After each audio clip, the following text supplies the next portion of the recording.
Good evening. Tonight we will explore the history, significance, and processes behind soap making. In one form or another, soap has existed for thousands of years. It is so common in everyday life that it's hard to imagine how people lived without it. However, soap wasn't always as common as it is today.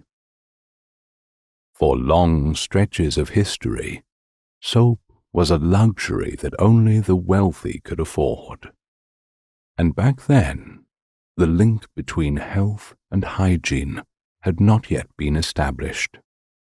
So soap wasn't considered a necessity. The true origins of soap remain unknown, but legend says it was first discovered in ancient Rome.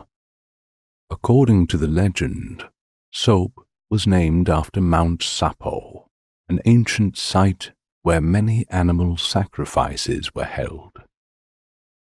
After each sacrifice, the rain would wash away the ash and burnt animal fat, and the water would trickle into the Tiber River. The local women would wash their clothes by the riverbanks, and they found that their clothes became noticeably cleaner when they did their washing along that particular part of the river.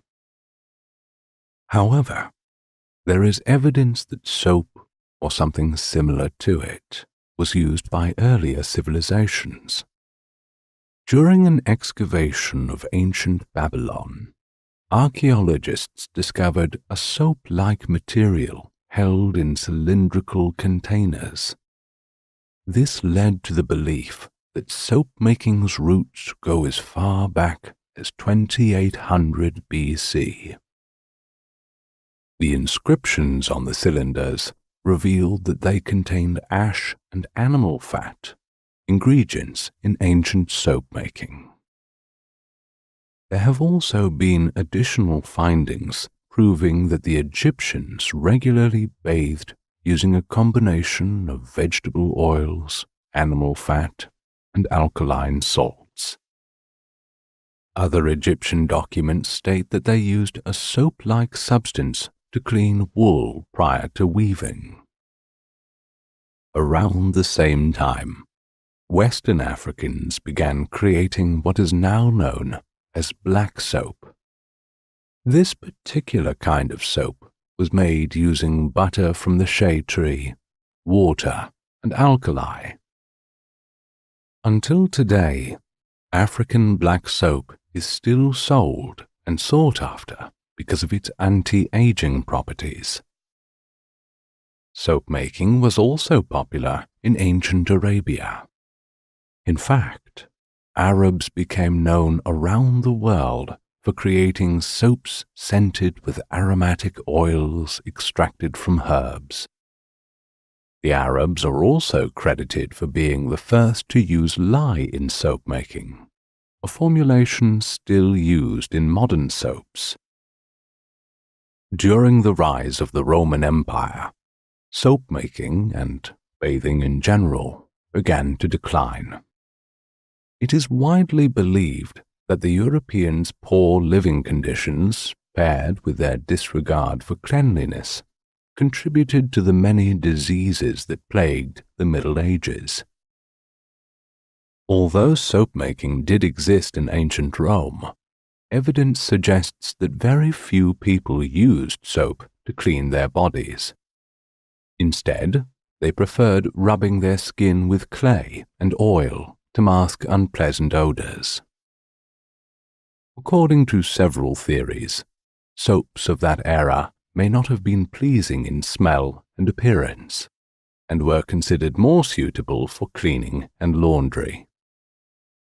It wasn't until the 7th century that European soap making started to thrive. Soap makers began appearing in Italy and Spain, where soap was created using goat fat and tree ash. In France, soap was commonly made with olive oil. The English also started making soap several centuries later, and their soap consumption reached an all-time high during Queen Elizabeth I's reign. Despite these developments in soap making, regular bathing remained relatively uncommon until the 18th century. It was also around this time that a French chemist discovered a way to transform common salt into soda ash, a discovery that revolutionized the soap-making industry.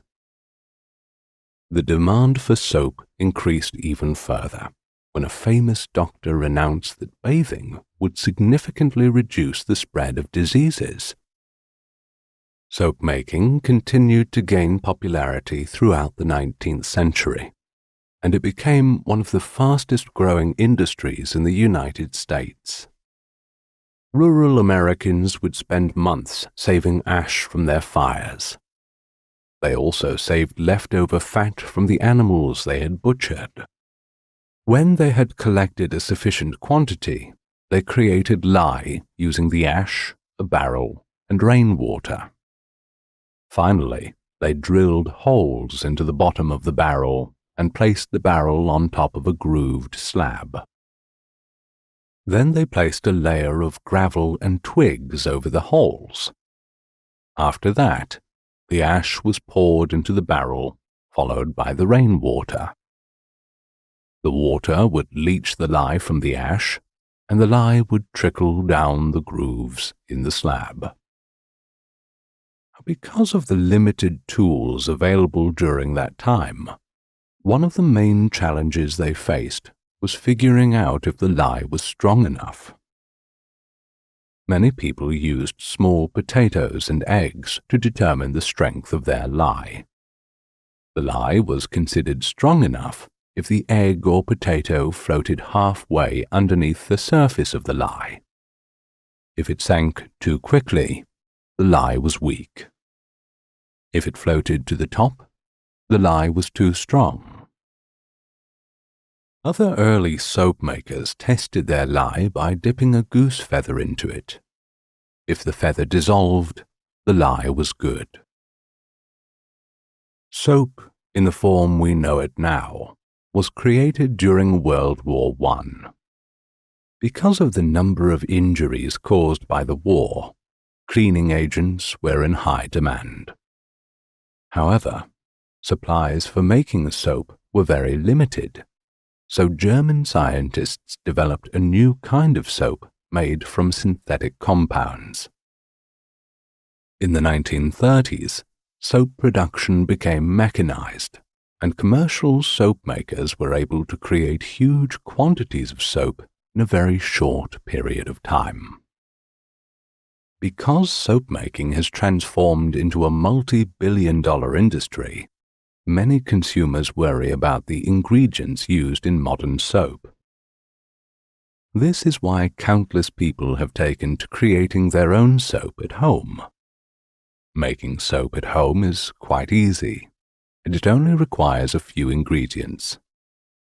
The basic ingredients in homemade soap are coconut oil, which produces lather, olive oil, which makes the soap hard, lye, which makes the oils combine with liquids, and purified water. Additional ingredients such as herbs, essential oils, and colorants can also be added if preferred. Some people also add salt, oats, ground coffee, and other additives depending on the kind of soap they want to make. The first step of soap making is wearing protective gear. Lye is caustic, so wearing gloves and goggles is a must. Then water is measured into a big jar. The lye is then slowly added to this water. It is recommended to stand back from the jar while the lye is being added, because it emits fumes when it first comes into contact with water. When the water clears, the mixture is allowed to sit. The oils are then combined in a separate jar and heated. Once the oils have been heated, they are transferred to a mixing bowl, and the lye water is slowly poured into the same bowl.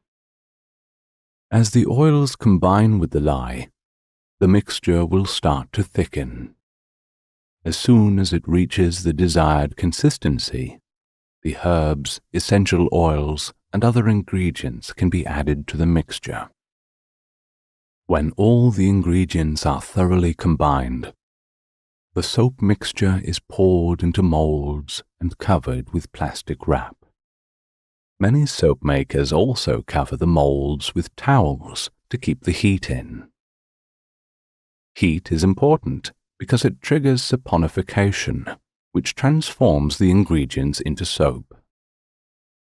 After 24 hours, the molds are checked. If the mixture is still soft or warm, it is allowed to sit for another 24 hours or until it hardens and cools completely. Once the soap is firm and cool, it is placed on a sheet of parchment paper so it can cure. Curing takes several weeks, and the soap should be turned over once a week to make sure all sides are exposed to air. After curing, the soap is kept in an airtight container or sealed with wax paper.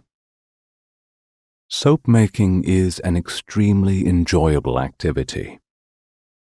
Once mastered, the possibilities are endless. Experienced soap makers can create bars of soap that not only smell good, but are also wonderful to look at. They do this by combining different colors and additives in a single bar of soap. Many soap makers also use special molds to create soaps in fun and unique shapes. Modern soap making is a far cry from the olden days of ash and animal fat. But regardless of how far soap making has come, it is interesting to look back and learn about the fascinating history of such a common household item.